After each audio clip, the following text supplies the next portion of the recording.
Folks, happy hump day here on Trainwreck. Today we've got news out of the NFL, fired coaches. People are saying, could that be us in a matter of days? We are going to get fired up, not fired, for this coming weekend in Jacksonville. And to do so, we've got Chris Trapasso in studio. Slick, Dreamboat, Sabres win again. Let's go! We all need a place where we can be ourselves, somewhere you can leave all your worries on the shelf, and whether you win or lose, you can count on me, and I can count on you. This train never stops. This train never stops. This train never stops. This train never stops. This train never stops. This train never stops. This train never stops. This train never stops.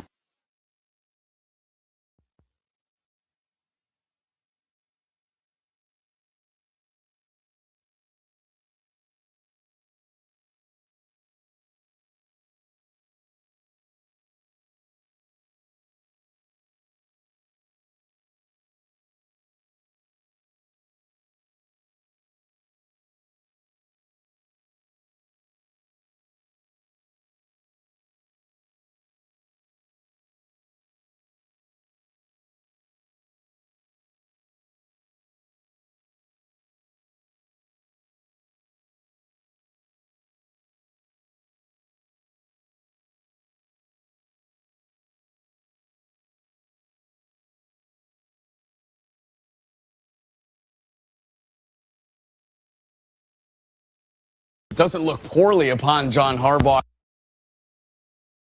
maybe they're looking for the time to move on. And I think it's a little bit of a tough break given the circumstances that they lost. Chris, love to know what you think. Yeah, I thought, I mean, from what you just said, the meme that was on Twitter last night of the field goal, and it was like if it missed on either side, Harbaugh was going to get fired. If it was made, Tomlin was going to get fired. Like so much beyond just who was making the playoffs, who was winning the AFC North, was riding on that kick.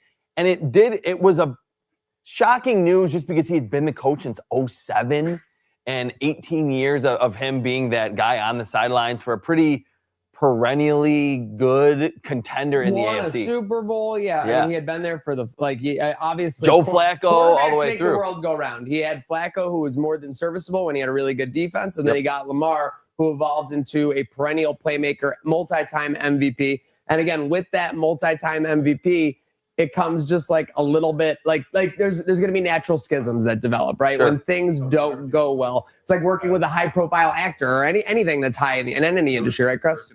Yeah, and I think too, being in Buffalo and having this thought about the Bills and the Sabres, that they find ways to lose, they have all this heartbreak. Think about what's happened to the Ravens the last 5 to 8 years, like going back obviously to the end of the breaking of the drought for Buffalo.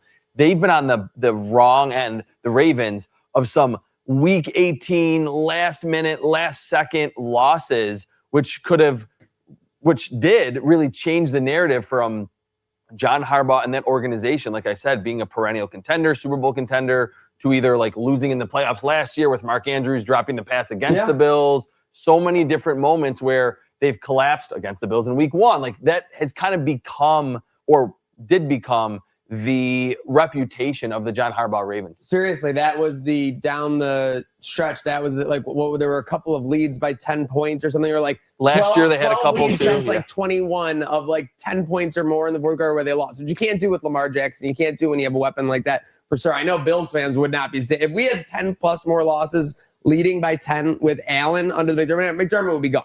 For sure. Exactly. We had that kind of failure consistently when we're leading. Weird season for them for it to happen, no doubt. But feels like more than anything, they just feel like time has run its course. Yeah, I agree. They got to go on with a new option. And it sounds like, too, if by some reports that it's not all, roses in the background, that everyone thought, John, or, him and Lamar have this great relationship. Sounds like Lamar wasn't really speaking to him in the last few games, was kind of giving him the cold shoulder. And then even before that, that article came out that pretty much John Harbaugh was almost being held hostage to Lamar, who was skipping out on spring training practice or summer camp practices, doing the minimal, falling asleep in team meetings, was up till like 4 a.m. playing video games, things coaches weren't happy about, but they couldn't really address them because he's their star quarterback. So that was what I thought about, is that strange article that came out about Lamar and potential issues with him. So. Anytime I hear about player issues that are off the field, unless like they're actually like a crime, like,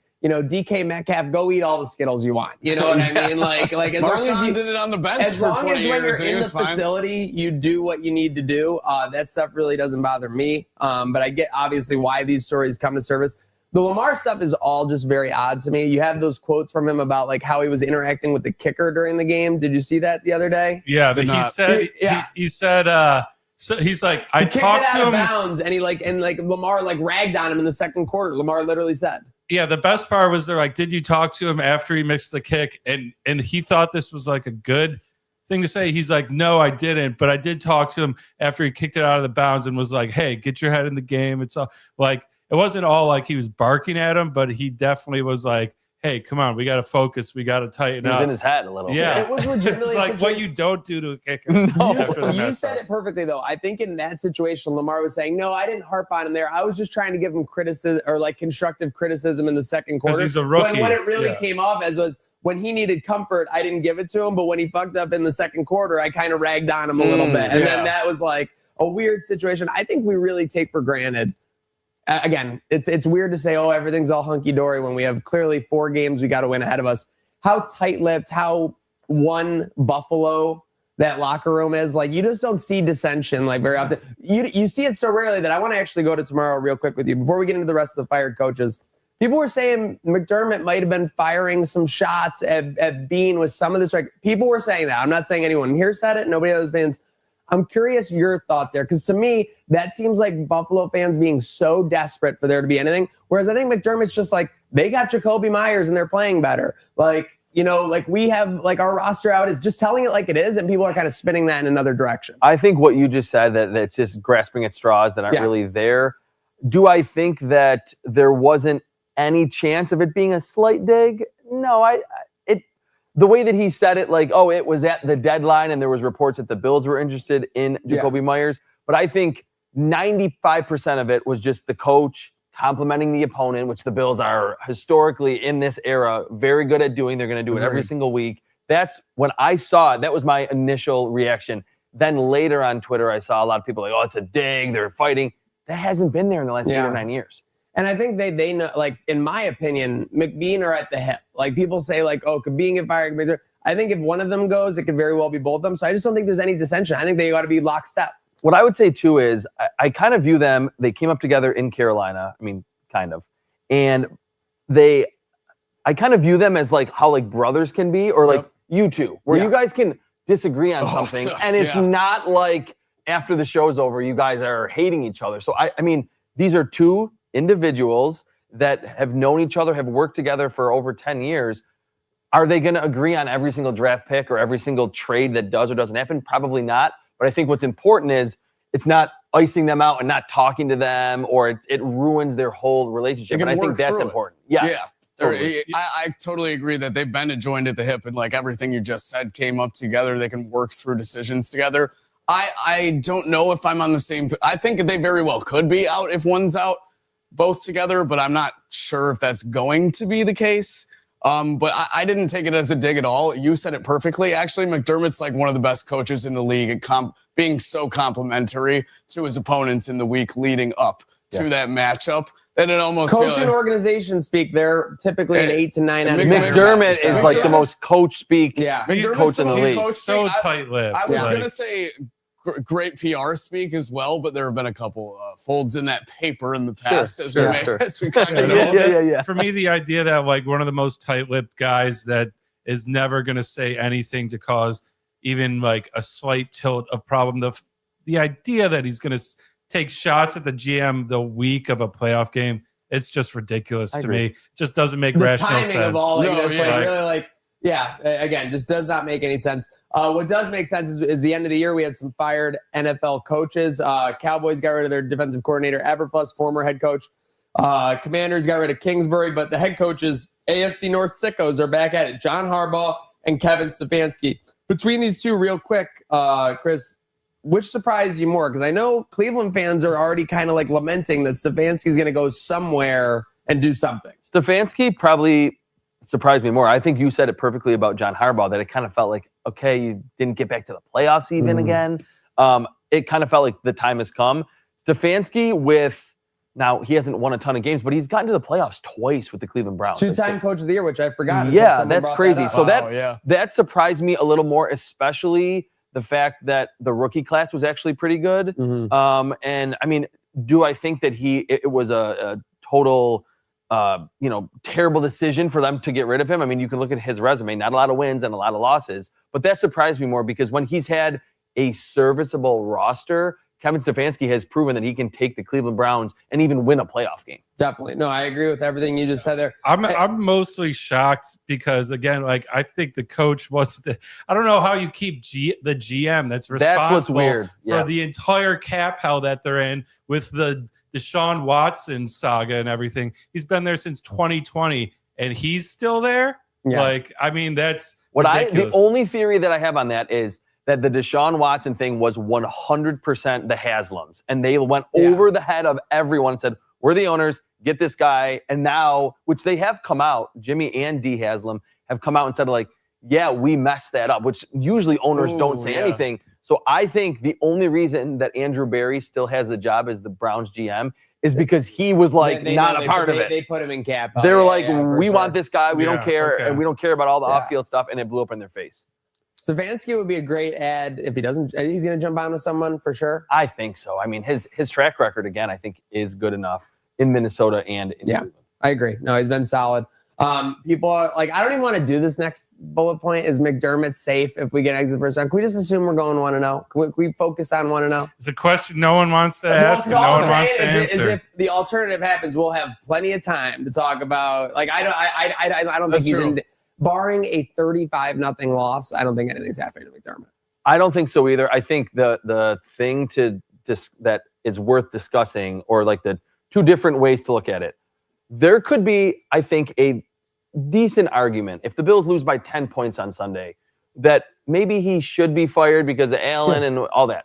Will he be fired? That is a completely different thing. There is no way that Terry Pagula, especially seeing the turmoil and even seeing John Harbaugh just get fired, is going to say, oh, we lost one playoff game. We've been to the playoffs this many times. We've won 5 AFC East titles. We're going to go, and I'm going to go through the hiring process again that he's been through with the Sabres a billion times and had the, Doug Marrone and Rex Ryan. No way will he be fired unless it's some crazy game. Real quick, because now we're in the world of hypotheticals right now. Any team can do anything. Yeah. My group chat, because my thing when I come to getting rid of McDermott is who's your replacement? Yes, you have to say that. I think a year or two ago, no one likes to think about that. The one like golden gun guy for me, and I think a lot of people, was Jim Harbaugh. Okay. Like when he came back. Okay. Then last year, for the people that were kind of fanatics, it was the Ben Johnson. Ben Johnson, that's what I was going to say. That's where I wanted to go with this next one, because when you look at the math, clearly the Bears should not have the record they have right now. They should have lost 1 or 2 of those games. They played clutch, and maybe that is their coach. Maybe their coach going crazy gives them that confidence, so when they're down in the fourth quarter, they're not worried or anything. Do you think Buffalo fans should be lamenting in this juncture that, like, oh, we didn't get a Ben Johnson and we could have like teamed him up with a Josh Allen, like, or is that maybe overstated at this point and the jury's still out? I think it's a little overstated. I mean, we got to see what the Bears do in the playoffs. What I would say too, though, is the only reason why I could see fans lamenting it a little is I think you do have an advantage as an NFL team when your head coach is also the offensive play caller. We may see it with the Bills. If the Bills go on a run, Joe Brady might not be the Bills offensive coordinator next year, and you're like, got to go do another offensive coordinator. That's the only thing that I think that's the real steadfast opinion on the McDermott thing. I don't like it because he's a defensive guy and you got to cycle through the offensive coordinators. I mean, McDermott calling plays is a whole other dilemma within this. Is he calling plays right now? Do we know yet? I mean, the last month. Why do I feel like it's almost common knowledge or thought process that he steps in at halftime, like almost every game? And all of a sudden we've got amazingly disguised secondary blitzes that are getting there, and like the run gaps are all like stuffed. Like I don't know what the hell is happening with this team somehow, but that's why it makes it so exciting, and that's why Jacksonville really is such a wild card. We were talking with our guy Bun, just to put a button on all the stuff. Bun said the funniest thing. He goes, "They're either losing Sunday or going to the Super Bowl." Bills. Yeah, you think that's far off? No, I don't think it is, because I mean, there's been so much. It's kind of been ad nauseum of like, oh, there's no Burrow, there's no Mahomes, there's no Jackson. Josh Allen has to win it. Well, there's still other good teams, but I do think, and we'll probably see it Sunday to a certain degree, and then if the Bills win, definitely later on. So much inexperience in the playoffs, and I think back to Josh Allen's first game where they're winning 16-0 in Houston. And then like things kind of fell apart in the second half. Yep. There is nothing that can replace, for a quarterback, for just the team, the vibe, the defense, having that experience of we're this close to winning a playoff game and not making a critical mistake or not throwing a bad pick or not stupid penalty. I like with Drake May, he's great. Bo Nix has been really good. A lot of these guys don't have a ton of experience in the playoffs. And a lot of those key plays and key moments were the reason that the Bills weren't moving on against Patrick Mahomes, because he had been there and done that. Yeah. He could match Allen physically, but that Steve Spagnuolo, Andy Reid, they'd all been there, and that this AFC playoffs does not have that. Weren't overwhelmed by the moment. Obviously, we'd have to go into Denver, but we handled Bo Nix with no problem last year in the wild card. Plus two, this NFL season has had, I think a record number of close games, had more parity, I think, than most years past, where, you have the Denver Broncos who have a great record, but really haven't been as dominant. A lot of those wins, they're escaping last minute. They're scoring 30 against the Giants. They're holding KC on twice for 2 3-point wins. I don't think it's crazy to say we could see a second round where you have the 5, 6, and 7 seed move on in the AFC. I wouldn't be shocked about that. I wouldn't be surprised seeing the Texans beat Steelers. Bills can beat the Jags. I mean, it's a pick 'em, and the Chargers. I don't think are at all a bad matchup. That's a 3-point spread as well in New England, and with two great coaches, and that's Chargers are +3. Yeah. Harbaugh is going to go in there. I know we got to focus target. Harbaugh is going to make Vrabel play that game in a phone booth. I'm saying if you might want to put some of these seats back in the high market. Seriously. We might have a 1, 5, 6, 7 we second just round. gotta handle our business. We just gotta handle our business. The thing is, too, if the Chargers it's just so close, if the Chargers go into New England and beat them, I'm then worried about the Chargers themselves. That's a really good team. And what I would say too is, if the Chargers beat the Patriots, I would say the last team the Broncos want to see in the second round is the Chargers. Absolutely. They are like, I was thinking even back though to their it's a games 7, this year, they were close. They super were right close. Herbert has And division rivals. Division rivals. You're playing them the third time. They've been close games. They would probably rather see an unfamiliar, let's say, opponent than seeing the Chargers in the second round. And we've seen 1 seeds lose all the time in that divisional round. And this, like he's saying, the Broncos as the 1 seed don't feel like the 07 Patriots as the 1 seed or the 2020 Chiefs as the 1 seed. The pass rush is like their claim to fame, and then they got Surtain in the secondary, complimentary defense, and then they're being situational. The biggest thing I would say, if we're just looking at the Broncos, that it seems like their strongest thing is when Bo Nix is playing off schedule this year, right? Which is tough to be like, go play off schedule, Bo Nix, right? You want to be able to scheme and stuff like that for the playoff matchup. So that'll be tough.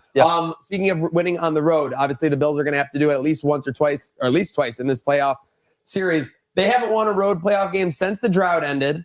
When was their last road playoff win, and who was it against? I know it has to be in the early 90s.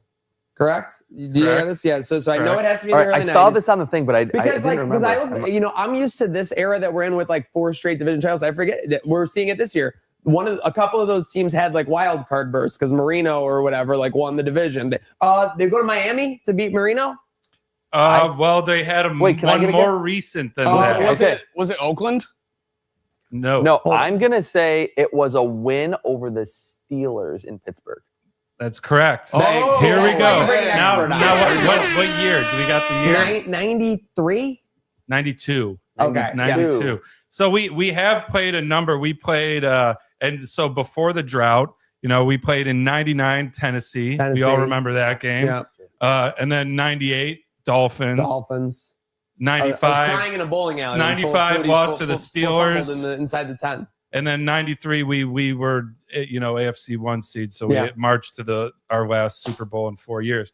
So, it's been a long time since we've won a road playoff game. Well, listen, the Bills just need to bounce back in that regard, exactly like the Sabres did last night at home. A little bit lesser opponent, Vancouver. But, boys, 4-0 out of the gate. You had UPL looking very sharp. It was a very touch-and-go end, but you had to be happy with that performance after the loss at Columbus. Everything up until the end was great. We were playing physically. We were back-checking pucks to the net, crashing the net. This looked like old-school Lindy Ruff hockey. And, Don, you've been saying that since we've been on this streak with Yarmo taking over.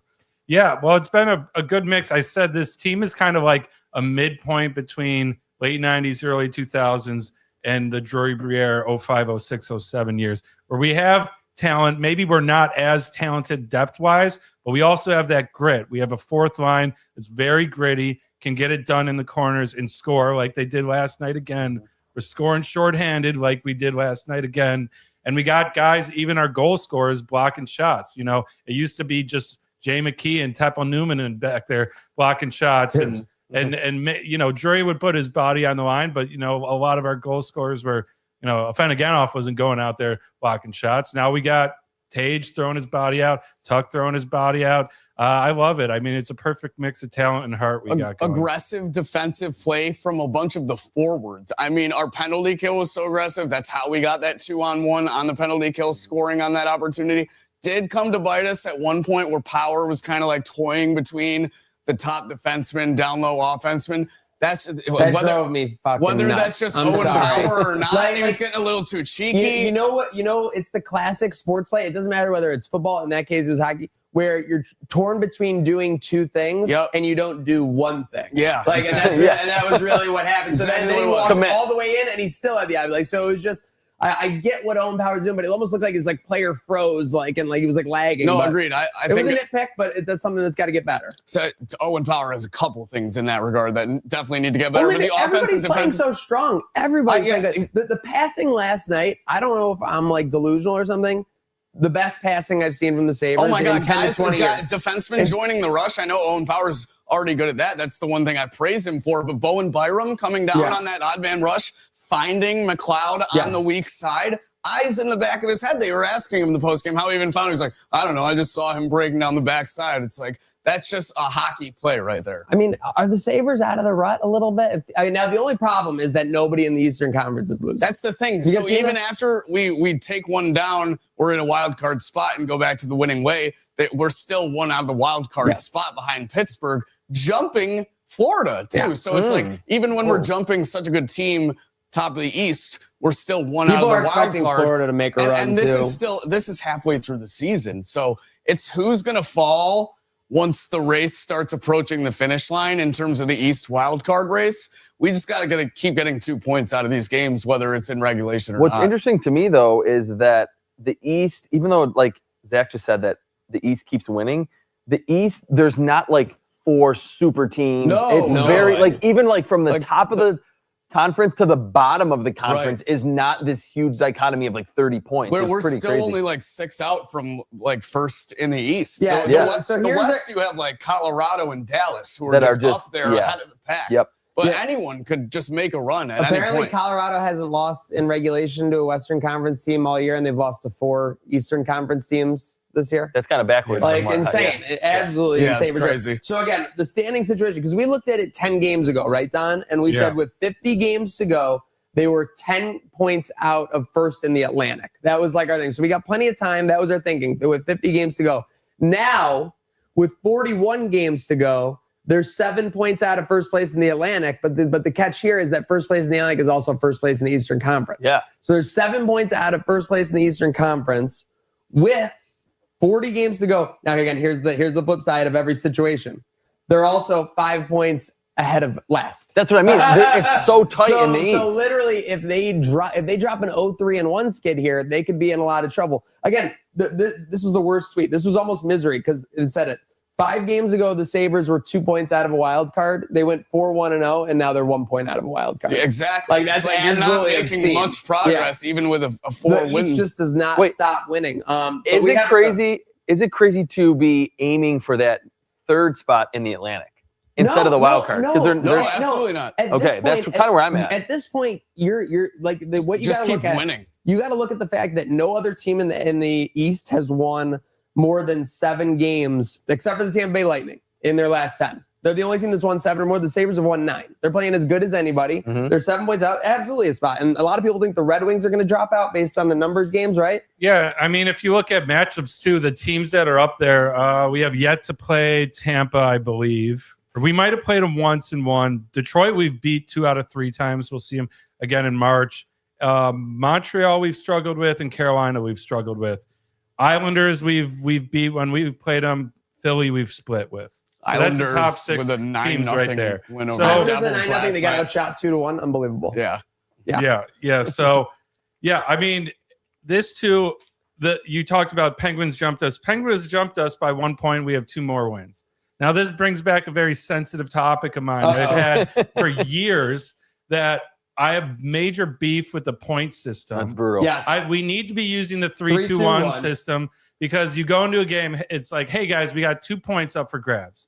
Then we go to overtime. We're like, just kidding. We have a magic point that came out of nowhere. Now we turn a 2-point game into a 3-point game. This is why the math isn't mathing. You shouldn't have teams that win in regulation get punished for what, or teams. Regulation wins should absolutely. They should count more. They should count more than winning in overtime. And I forget who it was, but one of the number nerds out there, I say that with respect, showed that time on attack in a tied game in the final 10 minutes during the regular season is less than half of what it is during the average game, because basically both teams just lock it down. and are waiting for overtime. Nobody's making any That's chances. not good for anybody. It's not entertainment value, a good anything. Product. It does not get the better team to rise to the cup. You're trying for more variability when you're playing Plus, for overtime. mathematically, it just makes sense. Like in any league, you say, here's the magic number. Here's how many points we need. Well, if we say, hey, every single game, there's 3 points up for grabs. You win them all, you win 2, or you win 1 for going overtime. We don't have these magic points getting added again. Yeah. Like that's kind of my big beef is statistically, like it doesn't make sense. We're adding a 3rd point from nowhere that isn't up for grabs at the start of the game. It again doesn't suit the math of the whole thing. Has the NHL ever been asked about this, like by like an actual journalist, like at like a owners meeting, or at like where the actual commissioner or whoever that would be the competition committee can give their reasoning, or is it just legacy purposes? Having lived through it, what I would say right now is we're at a late 2010s robot vibe with the point system where you know that it's right. You know that it's probably what should happen, but you're going to have to get 26 or 30 votes or something, and everyone's set in their way. Yeah. And it's going to occur 5 to 10 years after it should have. Okay. But I think that like we're just at the point where common sense is being used. Fuck the Panthers, go win it all. Sabres, okay, all we right, like that. yeah, Thank you, Blue Favor Jello. But yes, a lot of attention on that, and obviously a lot of attention on the Sabres. Now, this is a great one. Sabres get to play number 14 in the conference, Rangers, on Thursday. Now, they're only 2 points back, though. So, again, we really got to win. Yeah, so I don't know if that Rangers fan meant that, knowing how soon we play each other. This Eastern Conference is like Hunger Games District 12. Like, someone's going to get out of here stronger than ever. Everyone's out for blood. Yes, everyone is out for blood. Speaking of being out for blood, Ole Miss, college football, Lane Kiffin. Why not think about Lane Kiffin for a couple minutes, right, Slim? We can't help it. I think about Lane Kiffin when I can think about Michael Irvin, though. Yeah, agreed. But Lane Kiffin's but the thing is, Michael Irvin is on your screens. It's almost like Lane Kiffin is trying to force who's on him. Yeah, he's forcing himself onto your iPhone screens. Absolutely. Via Or social media. taking the players and coaches on him off him. So he tried to poach Chambliss. I'm sure he's trying to poach everybody. And so I heard the scuttlebutt that got its way to me is that from all the take kings on college football Twitter, here we go. is that Lane expected them to lose versus Georgia, at which point he was going to kind of like poach everyone back before some crucial periods come up here in the college football calendar. They win. It's like they're off limits back again because everyone wants him to play for this game. And now like there's an in-between where Ole Miss is like defending Lane while like preparing for like their game. Like it's just, this is youth sports, Chris. As someone that has always loved college football, and I've been a draft analyst forever, if you want to talk about the NHL point system's messed up, the calendar for college football is an absolute train wreck. Yes. It's really, really, really bad that with the transfer portal and that guys leave right away. And I think, which we don't need to go down this rabbit hole totally, the whole NIL thing is good for the players to finally get money. Agreed. But it's like the wild, wild west. There needs to be salary caps. There needs to just be more logical calendar or schedule for these games. Now it's like it's college football Saturday, and now we're going to get games on Thursday, Friday, which makes sense. We'll talk about that. And then the national title is Monday night. It's super late. The game gets over at like midnight on a Monday night. It's very weird, but it's actually kind of on brand for how college seems to just kind of throw things out there and just say, "Oh, this is how we do it," without any sensibility behind it. How can I just emanate exactly what you said? Because 100%, like it was like someone was posting the meme like, we're college football. We're going to play on Thursdays, Fridays, and Saturdays, except for like when it's a college football playoff, where we'll just play at random days. Like, like again, there's like no fluidity there. It's very interesting. When I look back at NIL now, obviously they're trying to organize it. They opened Pandora's box, and now they're trying to organize it. Reminds me of crypto. Like crypto just burst on the scene. Anyone could do anything they wanted, right? Because it wasn't like NFTs. Remember that? Yeah. People weren't being Difference affected. is like this is still around. Yeah. They didn't care because they weren't being affected. Their bottom lines were being hit. Now that you're seeing, like, it's almost like the fact that Indiana made it to the end, people are like, we got to figure this out. Like, you know, like, or like Texas A&M's $30 million roster, or Texas Tech, I'm sorry. I think it's great for the fans. We have an unreal college football playoff there's happening way right more now. parity in the sport now. It's not just Nick Saban and Kirby Smart running through the schedule every season. Seems weird that stopped right when NIL stopped. What a coincidence. And that's when Saban retired, too. He's like, oh, crap. I have a spin zone though on this. I think Yeah. Let's put on Conspiracy Corner. Here we go. Okay, hold on. This is actually a perfect Just want to segment make sure for. I'm ready. So, Conspiracy Corner. I think the Lane Kiffin saga might be the best thing to ever happen to this NIL situation to straighten it all out and show how ridiculous it is. Again, he leaves in a record-setting season for Ole Miss, where now they're in the semis. They're facing the 12 seed. They're one win away. And again, I read this tweet from an insider. He's actively, while he was leaving, trying to lure away Lacey, their star running back, Chambliss, their quarterback. Both sign on right now and say, you know what, the money, don't care. We're coming back to Ole Miss. There are other 3 top players he tried to get. They all stayed on. Ole Miss now has commitments from Lacey, Chambliss stay. Not a single Ole Miss starter has hit the portal, and only one non-starter decided to transfer to LSU. So Lane is pretty much getting iced out. He thought this was going to go very differently, reading on how the NIL thing did. And I think the ridiculousness of this has kind of been like, do we want to live in a world like this? Made a lot of players, a lot of coaches think about that, where it gets even deeper than that. Lane fires LSU's star recruiter, brings in his own. Right now, Ole Miss is ranked 3rd in portal recruiting. LSU's ranked 56. Wow. Yeah. So, like, this could be that tipping point moment. This has not gone the way Lane thought it was going to go. You're right, for sure. And all they need is to be like, we can't have coaches leaving in the middle of like a college football playoff. Like, that's probably going to be, like you said, the number one thing. And like, it goes back to the original point, right? Is that Lane Kiffin had this plan he was trying to work out.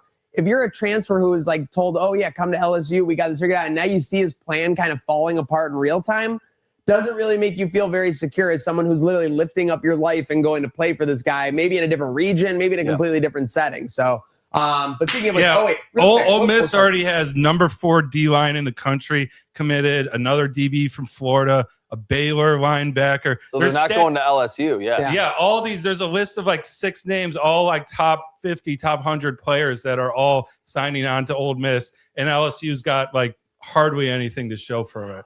So Chambliss, real quick, what's his scope at the next level? Iffy? Yeah, I it think looked like he was a big body making plays against Georgia. That was what threw me off. I would say middle of the draft at this point. But what's funny is I don't think he's that big of a quarterback. I haven't looked at his. But in today's NFL, I think over the last 10 to 15 years, we've kind of come to realize that you don't need to be 6'5" and 220. It's everything from the pocket and then off structure, like you mentioned with Bo Nix. So he's someone there. If this was 2015, it would be like, oh, he's not going to get drafted. He's not big enough. But now, what he did against Georgia in that game, I thought he was sensational in that game. Yeah. Oh, yeah. The playmaking ability, the quick release, the accuracy, that's all you need. Because the whole season, obviously, like Ole Miss goes through their schedule. Great. They had a couple games here, there, or whatever. But, like, yeah, I was just watching against Georgia, and I was specifically watching the overhead cam, which I love. When I watched that angle too. The overhead, I cannot watch the normal. I need to see what the defense is lining up on, so how the play goes. Man, just some of the things he was doing with, like, a Georgia guy coming right as this, who's probably likely going, like, in the top 100 picks or whatever next year, right? Like, CJ Stroud on a micro level is what I would say. What I would say, though, too, being a draft guy, is that, like, whatever I say right now, the draft machine can turn someone like, I remember Baker Mayfield in the Josh Allen draft. They lost in the semifinals to Georgia that year at Oklahoma. And it was like, oh, Baker Mayfield, yeah, he's pretty decent. He could be a 3rd or 4th round pick. He ends up being the first pick. Yeah, like, it that literally, was so shocking. The pre-draft process can turn guys from Christian Hackenberg's going to be the first pick to a 2nd rounder, or Kyler Murray all the way up to the first pick. My favorite ever was Joe Burrow. Oh my God, absolutely. Preseason not projected for anything, and then by the time he got there, number 1 like consensus. So I mean, if Chambliss plays really well the next couple of weeks, you'll start to see like, oh, he's going to be a 1st rounder. That's cool. Well, I'm happy for him. Obviously, he's going. Is it freshman? He's going back because it sounds like he's recommitted to Ole Miss. He went. No, he played it. I think he gets a 5th year because of COVID, but I think he's a transfer from like from Fair State or something. So he can go if he wanted to. Yes, eventually. So that'll be interesting to see. Speaking of interesting to see, so we got Ole Miss tomorrow against Miami. So it's Chambliss. It's the guys who were doubted by their own coach who skipped town against Michael Irvin, the playmaker. By the way, I was watching a lot of Michael Irvin, but I said is This guy is virtually on the field, like not just on the field. You would level, think he's the coach on the playing field. Like the second the play as he's running around, like it's unbelievable. It reminds me of like NBA coaches when they get too antsy. Yes, he's like, absolutely got NBA coach. And they're pouring sweat, just so much sweat. It's soaking through his quarter zip. It looks like he just got a Gatorade bath. Yeah. Speaking of college basketball, let's run through this. So by the way, Miami. Trainwreck. I blame myself for touching the table. It's okay. We're not going to touch the table. This is Trainwreck today. Miami Ole Miss -3.5. Does that line make sense to you? Who's the favorite?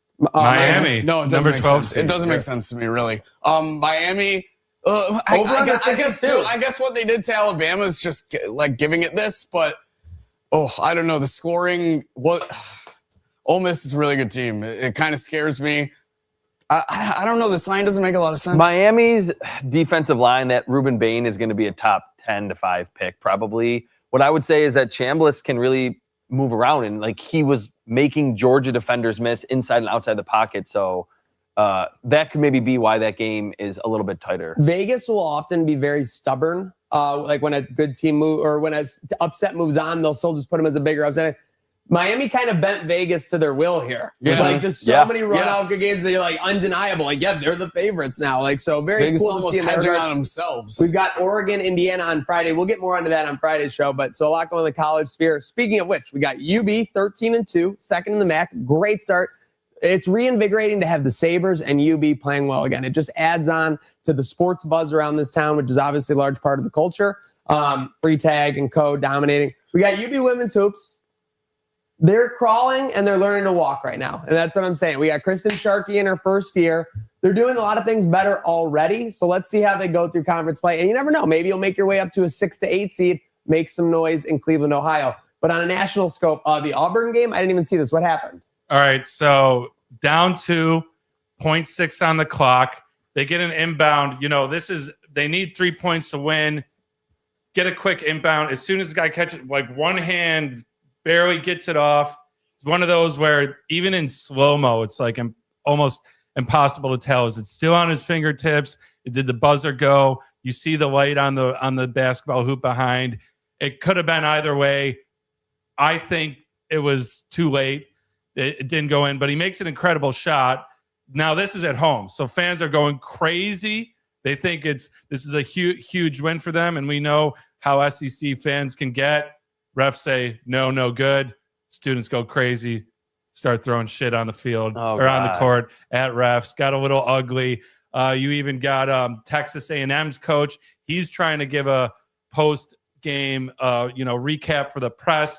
He's got the full headset on, like, earmuff ears, the thing. And he's like, guys, I can't do that. I can't hear you. These fans are too loud.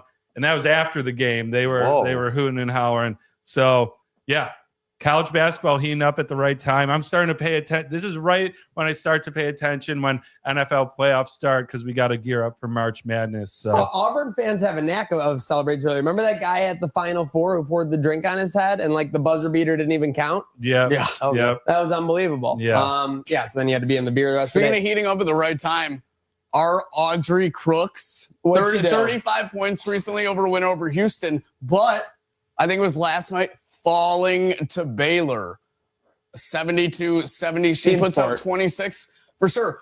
I saw a quote from her recently, though. No one cares if you were a monster in January. Everyone cares if you were a monster in March. So if she's doing this in January, let's just watch out, You're up to ladies. date on the Audie Crooks of it all. I mean, she's just dominating at Iowa State. She's not like it's the bite, and she just uses it perfectly. Like, she becomes undefendable at this level. Looks so like Will Chamberlain, honestly. It's going to be very interesting how this translates to the WNBA level, because obviously she'll get coached on everything, but it's just like they don't even have a chance when they match up against her. Like, if she gets the ball in the post one-on-one, it's over. Apparently Baylor does with their defensive adjustments. So we'll have to see. Come 27, it's not exactly like they shut her down. Agreed. But so we got that. We got college. By the way, I know we got a lot of college basketball. We got the Paul Davis MSU thing. Tom Izzo was yelling at him. I saw that. Yeah. Did you see the coach running at the refs at that post game one? Which with Michigan. I think it might have been no, it wasn't Michigan State. Sorry, this is a separate one. We're talking about Tom Izzo and his former player in the stands on this one. So, well, this is just intriguing. I didn't know if we want to talk about this because this happened Monday night. But yeah, former player Paul Davis and tight with Tom Izzo says something, and the ref immediately turns around, blows the whistle, and it wasn't clear if he was like booting him out or giving him a warning. You see Tom Izzo looking over, points at his player, and then he goes, "What the fuck are you doing?" And then says, "Get him out, get him out." I've been looking all over the internet for 2 days. I cannot find, because someone had to have heard what he yelled. Yeah. I can't find anything. It must have been terrible because Tom Izzo on the podium after the game says, what he said, no one should ever say anywhere in the world. Oh, man. But this is so, like, normally you can at least get like, oh, yeah, it was a racially insensitive What is that? mark. Like, Maybe what did he say? Drake May deserves the MVP? Yeah. Well, I'm sorry. I don't know. I can't find it, though. I put this in the notes thinking I could find it. I've spent 3 days scouring the internet. No one wants to come forward. So, hey, if anyone out there watching, DM us. We'll keep you anonymous. I'm just intrigued what he said that now, people say terrible things that get him booted, but I mean, for Tom Izzo to make that remark about a former player, I mean, something that is that bad, and that in 2026 on the internet you can't find what he said. That's shows how bad it must be. For sure. Speaking of fake, so I just wanted to show you this because we're talking about NCAA getting out of sorts or whatever. I just sent you one of the clips, Don. Yep. So it was the Notre Dame coach 4 days ago. Did anyone see this when it came out? Like the game ended, there was some 4-point play. I don't even know what happened.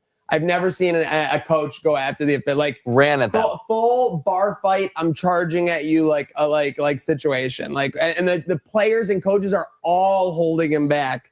Like this guy's losing his mind. So I don't know if we can pull that down. But we can Even it up. Because we're talking about tantrums and I was going to say someone else was running at the ref. What happened with Steve? What happened with Steve? So basically, he's mad at a goaltending call. Gary Payton Jr., I think, putting up a glove junior. Yeah, the glove, putting up a layup right under the hoop, damn near in the restricted circle.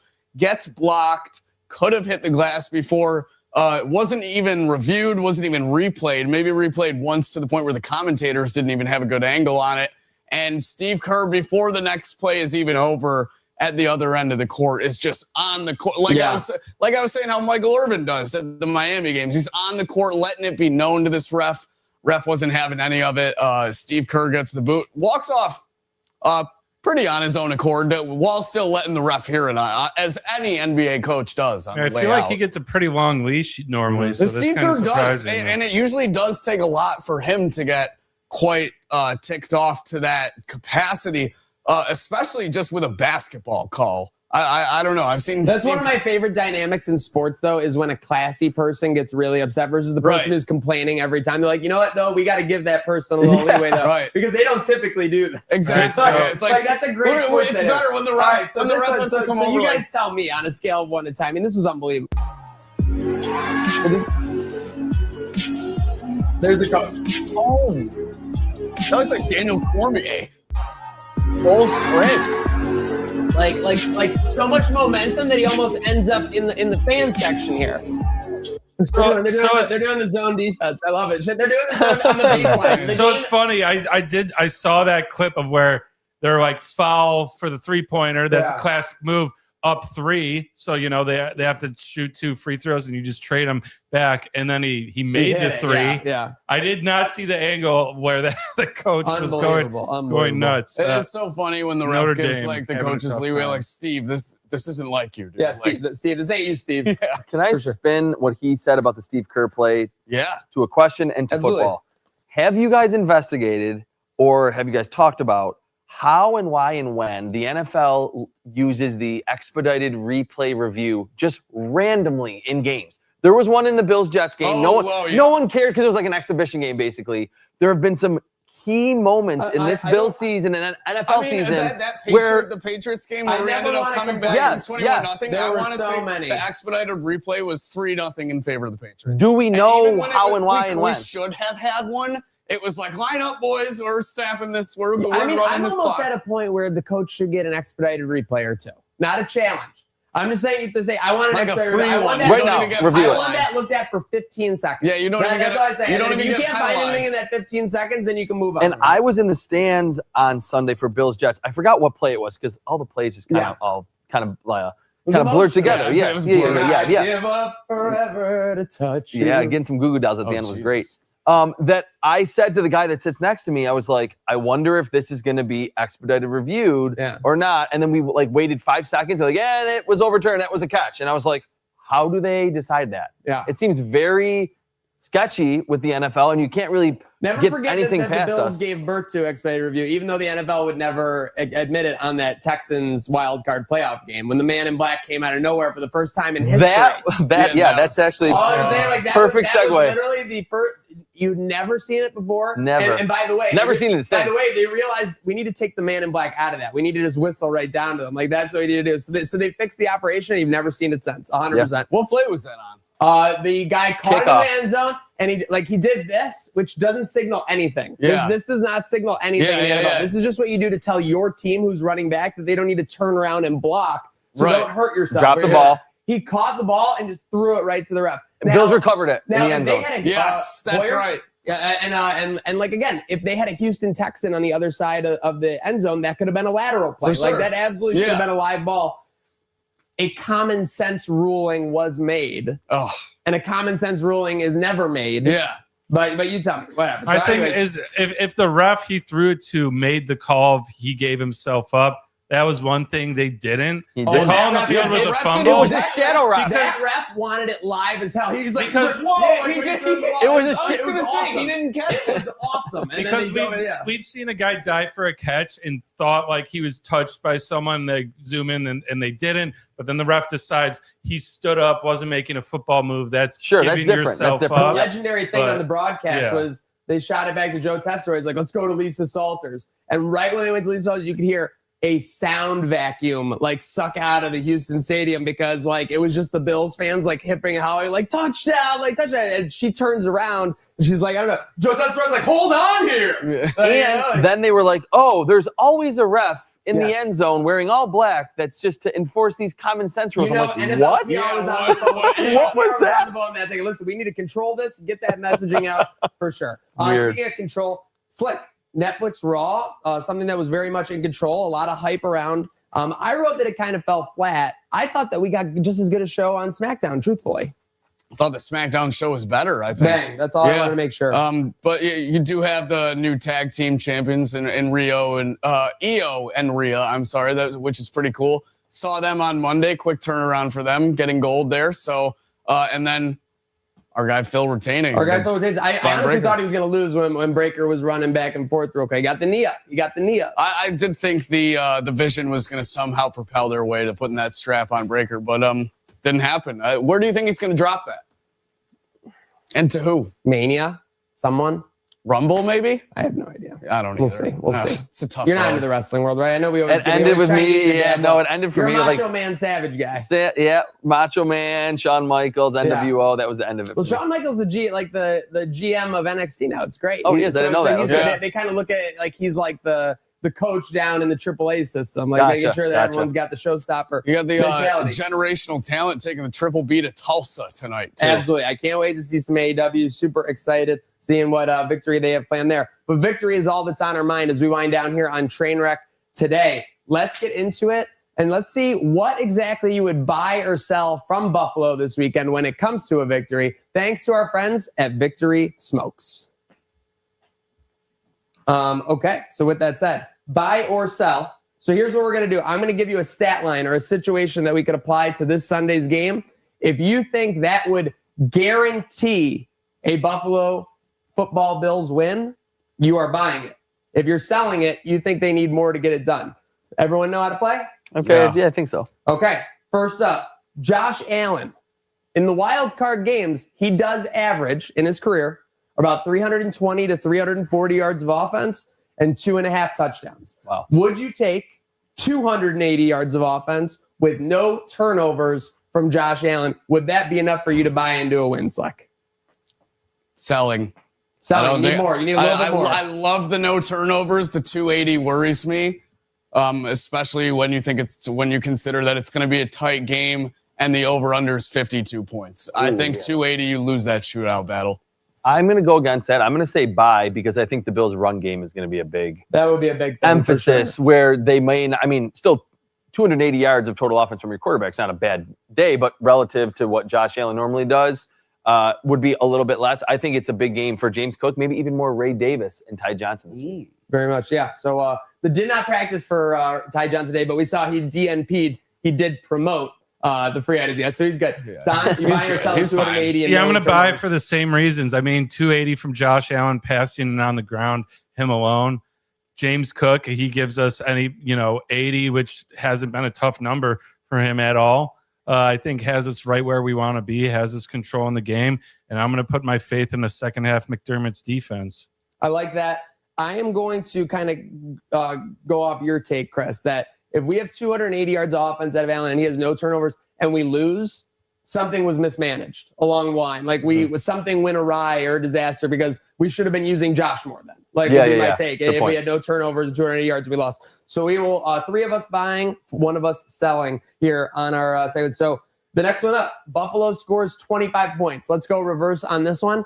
I will take it. I think that McDermott defenses do best when they're doubted for the most part. We don't have any crazy personnel that's shifting in for the first time. We should get Poyer back. Milano's playing at a high level like he was playing in past years, not necessarily at the beginning of this year. I think that 25 points for the Bills would get it done, even with the over-under being around 52. Don, or 51, 52. What do you got, Don? I'm buying that as well. I think if we're putting up 25, I like keeping them to less than 25.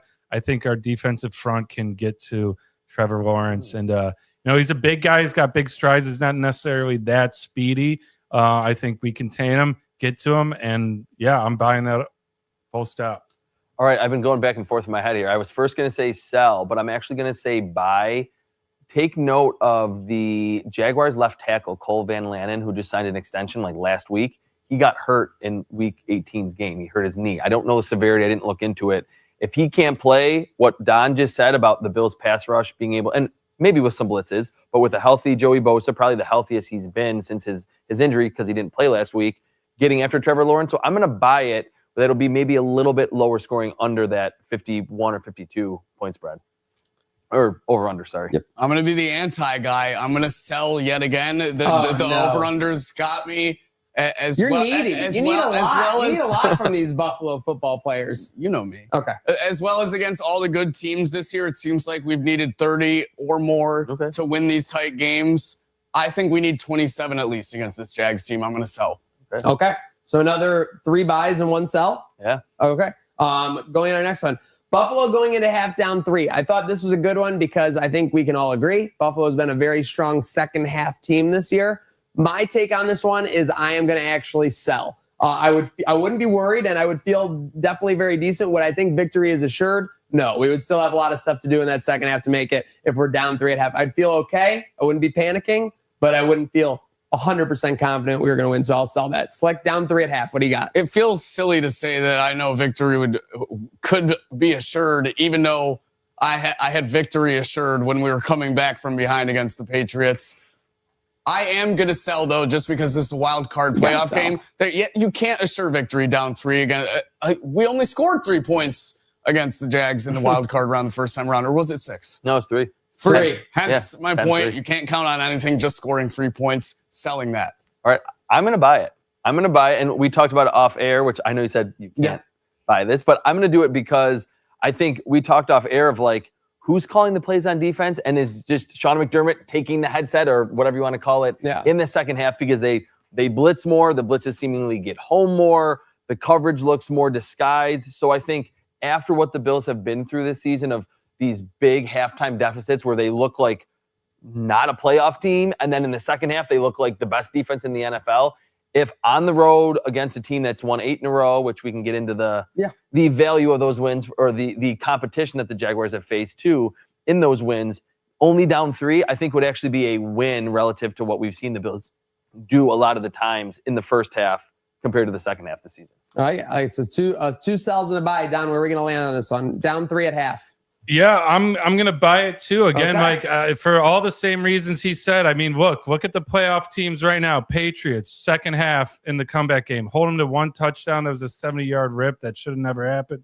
You got the Eagles didn't score a single point. Got Steelers didn't score a single point. You got the Texans who only scored 3. I mean, this team eats in the second half, especially defensively. And that's where our offenses also started getting going. Now in a couple of those games, like the Texans, the offense have struggled. But I'm relying on Josh to come through in the clutch, on knowing that, hey, we're not living tomorrow unless we're coming out with the win. We're putting it all on the line, put on the cape, and get it done if the defense gives you a chance. How about a game where the Bills just defensively come out not vanilla and they're like a little bit more aggressive? No, I mean, this is a low-hanging fruit. Low-hanging fruit. What I don't understand about it is, just very quickly, the Bills game plan or every team, but let's say Bobby Babbitt, Sean McDermott, they're game planning for 7 days. They watch all the Jaguars film. They're staying up late, whatever.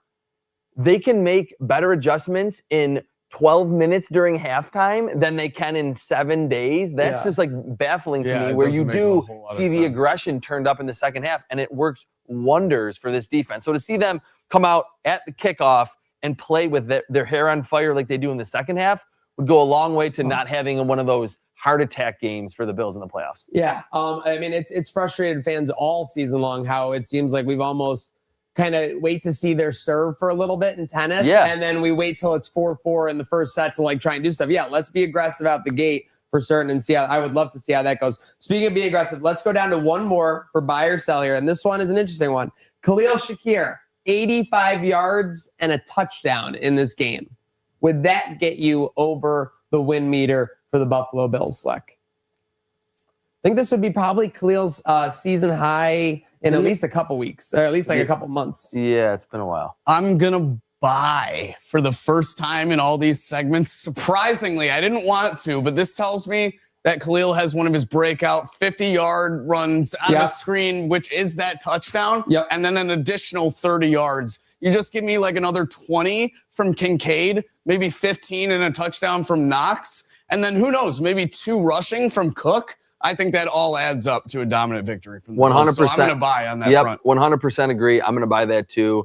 And what I've been like, the running joke that I've had with my friends and my dad and stuff during like really the last 10 games for the Bills is any reception by a Bills receiver that is not Shakir feels like you win the lottery. Yeah. So like, give me 85 and a touchdown from Shakir, what you mentioned with the run game, with Kincaid, with Knox, and then like, I don't know, 3 catches, maybe 2 from Cooks and 1 from Shavers. I think that would be enough. But yes, 85. Can we do it? 85 and a touchdown from Shakir, like you said, would be one of his higher watermarks. Outputs, like of the last month. I think that would be enough for the Bills to win. Yeah, I was thinking it would probably be his biggest game since Houston in late with the hook and ladder in it. Yeah. What do you got, Don? Buying that? Well, I hate to be a broken record and buying every single one. I was going to sell one of the other ones on the list, but I'm buying. Hey, Bills are undefeated when Shakir scores a touchdown. That's all I need to hear. Granted, he's only got 4, but you know, hey, the stats don't lie. Perfect time. You know, so hey, if he's getting 85, that means for me that the pass game is humming. Most games where he's getting over 60 yards,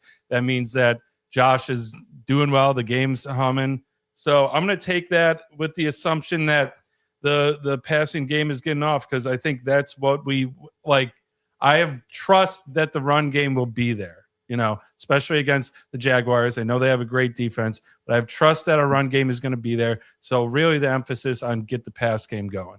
One last thing that I'll say too, sorry, just going to jump in again. He said he envisions that with a 50-yard Shakir, yards after the catch touchdown, and then 30 other yards. I more envision it, which I'm going back to like the Cole Beasley era, where it felt like that's when the offense was best, where they would get it to Beasley early, 6 yards, 8 yards, 9 yards, 4 yards. Let him pick up field. Yes, and it helps Josh Allen with those early game jitters that I think he still has, where he's just got the adrenaline too much. I want to see like 8 catches for 85 yards, where Shakir, a lot of times you're like, throw it to Shakir, it's 3rd and 4, where they don't do it as much as they probably should, because he's got great hands. He's the one receiver who can get open, and he's so good after the catch. So I would want to see Shakir as maybe not the focal point of the offense. You have Cook, you have the tight ends, but maybe that's a game where he is seeing 6, 7, 8, 9, 10 targets. Get the ball in his hands and let him make something happen. Exactly. It gets confidence up in Josh, too, when he's putting the ball in the receiver's hands. I agree. We got to get rid of the early game jitters as quick as possible any way we can, for certain. So that was buy or sell. Make sure you're buying into Victory Smokes, coming soon to a dispensary near you, obviously. So keep an eye out for that. With that said, if this week doesn't go to plan, or even if the Rangers game on Thursday doesn't go to plan, there could be some crash outs. Don, I heard we got a call over on the crash out line. Yes, sir. This is a good friend, familiar to the program, our good friend Mendez. Let's see what he has to say. Mendy. What's up, guys? Mendez from Albany. Go Bills, first and foremost. That farewell was amazing. I watched all the way from Albany, but we had some Albany Bills backers in the house. Okay. That was just fantastic. It was wonderful. I mean, what more could we have asked for? Other than that, I have a small crash out to get off my chest. I'm not fucking with the narrative that just because Lamar Jackson, Burrow, Pat Mahomes aren't in the playoffs that we have to get it done. Oh, this should be nothing for us. Fuck off. Fuck off. Now all these teams are gassed up all season. These big bad teams are so good. Now they're shit. They're easy. We should just breeze by them. I feel like that's kind of disrespectful to everybody else in the playoffs. I'm fucking over it. I'm just going to make sure that my sports media intake only comes from Trainwreck today because the train that's never good. stops. Very good. Go Bills. Josh Allen, I love you. Mitch Trubisky, I love you. Let's fucking go. A lot of love, positivity. I wanna I'm glad he attacked the weakest take in It's recent so bad. sports It's history. so bad. And I want to Yeah. tell Mendez, after Sunday, I might be Mitching my Trubisky. Oh, now my on. goodness. That could be crazy. My favorite part, too, about this take is there's no Burrow, there's Lamar. He has to get it done. Burrow and Lamar haven't won a Super Bowl either. Yeah, So, like, yeah. he's made it further than Lamar ever has, and Yeah. Burrow Two gotta get overs, it. Lamar in the play. Like- Again, it's just like I don't want to tell people that maybe you should second guess the talking heads you listen to and what you intake.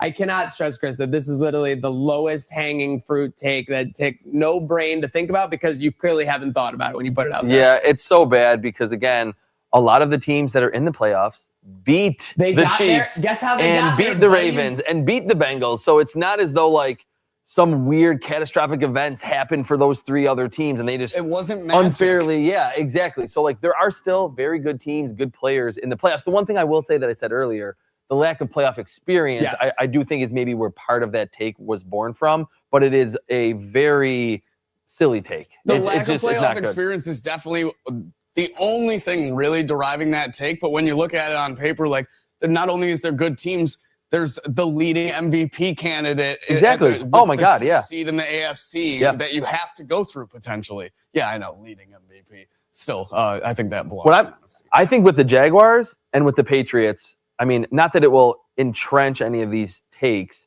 but we will see how the super easy schedule of the regular season that leads to 13, 14 wins, how that bears out in the postseason when you're not facing the Titans or the Raiders or the worst team in the league seemingly every week like the Patriots and the Jaguars lately have ultimately faced. Vegas is speaking. Speaking of Vegas, Bills are right there, so they clearly don't think Jacksonville. And well, yeah, but then again, speaking of Vegas, they would be all over a team that's won 8 straight games hosting Buffalo. It's a pick 'em. Yeah, the Bills that's are what just I'm a saying. half. And what's the Chargers? Chargers are Plus plus Plus 3. three and a And that's just half. the home field That's advantage. Plus 3. Exactly. So again, Wow. I think when we look at the numbers, when we look at everything, all bets are off. for this Based NFL on the postseason. That's why 8 it's in a so row, exciting. the Bills, in my opinion, should be minus 250.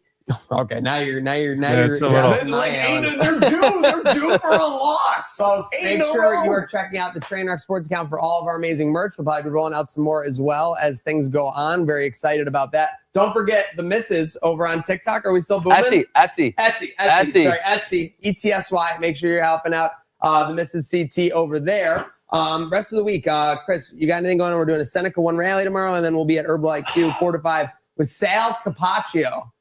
Everyone's dream blunt rotation guy. Yeah, on Friday. Yeah. Well, Sal, I love you. Certainly one of mine, but yeah.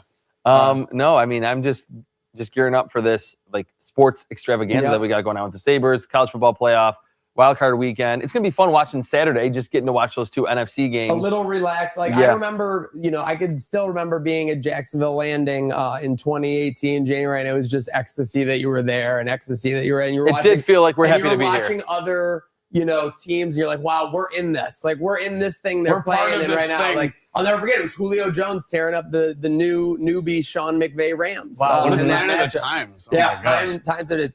Future Bills receiver Julio Jones that never came to fruition, even though he was like rumored for like 5 straight years. Yeah, Yeah. Antonio Brown, So folks, Julio don't let it be a Jones. rumor. Make sure you're tuned into Trainwreck Sports, Herd of Buffalo. Make sure you're following Chris Trapasso on all platforms. We've got to stay informed. We've got to stay knowledgeable. Huge shout out to him for coming in on studio on short notice, making it happen with us. Slick Al, Dreamboat Don, myself, Rachel in the saddle with us. And we are making it happen. Let's go have a good rest of our week. Let's go beat the Rangers. Let's keep the UV momentum rolling. Let's keep the Bandits going. Let's go 1-0 in Jacksonville. Let's make all of that happen. Let's have a great week. We can only start that by having a good Day now.